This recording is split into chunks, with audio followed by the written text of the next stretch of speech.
जय श्री कृष्ण। राधे राधे। आप सभी को अजा एकादशी की हार्दिक शुभकामनाएं।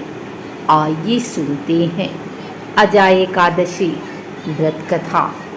अर्जुन ने कहा, हे पुंडरीकाक्ष, अब आप कृपा करके मुझे भाद्रपद माह की कृष्ण पक्ष की एकादशी के विषय में भी बतलाइए।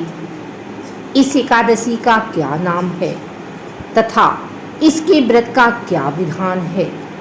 इसका व्रत करने से किस फल की प्राप्ति होती है। श्री कृष्ण ने कहा, हे कुंती पुत्रे, भाद्रपद माह के कृष्ण पक्ष की एकादशी को अजा कहते हैं। इसका व्रत करने से सभी पाप नष्ट हो जाते हैं। जो मनुष्य इस दिन श्रद्धापूर्वक भगवान का पूजन करते हैं उनके सभी पाप नष्ट हो जाते हैं। इहलोक और परलोक में मदद करने वाली इस एकादशी व्रत के समान संसार में दूसरा कोई व्रत नहीं है। अब ध्यानपूर्वक इस एकादशी का महात्म्य श्रवण करो। पौराणिक काल में अयोध्या नगरी में एक चक्रवर्ती राजा राज्य करता था। उसका नाम हरिश्चंद्र था। वह अत्यंत वीर, प्रतापी तथा सत्यवादी था।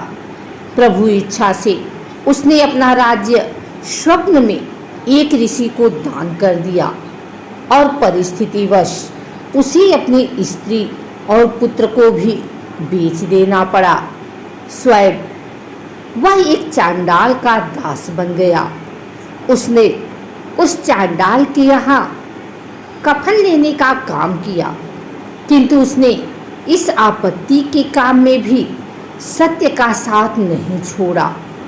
जब इसी प्रकार उसे कई वर्ष बीत गए तो उसे अपने इस नीच कर्म पर बड़ा दुख हुआ और वह इससे मुक्त होने का उपाय खोजने लगा।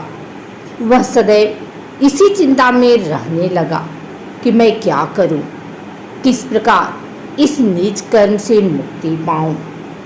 एक बार की बात है, वह इसी चिंता में बैठा था कि गौतम ऋषि उसके पास पहुँचे। हरिश्चंद्र ने उन्हें प्रणाम किया और अपनी दुख भरी कथा सुनाने लगा। राजा हरिश्चंद्र की दुख भरी कहानी सुनकर महर्षि गौतम भी अत्यंत दुखी हुए और उन्होंने राजा से कहा, हे राजन, भादो के कृष्ण पक्ष की एकादशी का नाम अजा है। तुम उस एकादशी का विधान पूर्वक व्रत करो तथा रात्रि को जागरण करो। इससे तुम्हारी सभी पाप नष्ट हो जाएंगे। महर्षि गौतम इतना कह आलोप हो गए। अजा नाम की एकादशी आने पर राजा हरिश्चंद्र ने महर्षि के कहे अनुसार विधान पूर्वक उपवास तथा रात्रि जागरण किया। इस व्रत के प्रभाव से राजा के सभी पाप नष्ट हो गए। उस समय स्वर्ग में नगाड़े बजने लगे तथा पुष्पों की वर्षा होने लगी। उसने अपने सामने ब्रह्मा, विष्णु, महेश तथा देवेंद्र आदि देवताओं को खड़ा पाया। उसने अपने मृतक पुत्र को जीवित तथा अपनी पत्नी को राजसी वस्त्र तथा आभूषणों से परिपूर्ण देखा। व्रत के प्रभाव से राजा को पुनः अपने राज्य की प्राप्ति हुई। वास्तव में एक ऋषि ने राजा की परीक्षा लेने के लिए यह सब कौतुक किया, परंतु अजा एकादशी के व्रत के प्रभाव से ऋषि द्वारा रची गई सारी माया समाप्त हो गई और अंत समय में हरिश्चंद्र अपने परिवार सहित स्वर्ग लोक को गया। हे राजन, यह सब अजा एकादशी के व्रत का प्रभाव था।